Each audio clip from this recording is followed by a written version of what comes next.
صحابہ کرام کا عشق رسول صلی اللہ علیہ وآلہ وسلم۔ غزوہ خیبر کی واپسی میں مقام صحابہ پر نبی کریم صلی اللہ علیہ وآلہ وسلم نے نماز عصر پڑھ کر حضرت علی مرتضیٰ رضی اللہ عنہ کے زانوں پر سر رکھ کر آرام فرمایا۔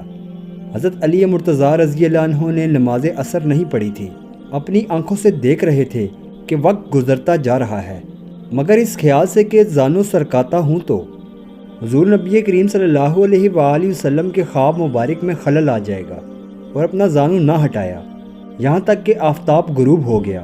جب چشم مبارک کھلی تو حضرت علی مرتضیٰ رضی اللہ عنہ نے اپنی نماز کا حال عرض کیا۔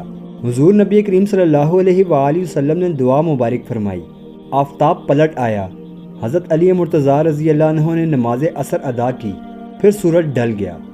تعظیم رسول اللہ صلی اللہ علیہ وآلہ وسلم کی خاطر افضل العبادت اور وہ بھی نماز عصر مولا علی کرم اللہ وجل نے قربان کر دی۔ چشم فلک نے بھی ایسا منظر کبھی نہ دیکھا تھا۔ رب تعالیٰ نے ایک بندے کی درخواست پر اس کے ایک فائدے کے لیے سورج کو پلٹایا گیا ہو، اور ایک فدائی نے محض تعظیم کی خاطر رسول اللہ صلی اللہ علیہ وآلہ وسلم کے پیش نظر اتنی عظیم قربانی دی۔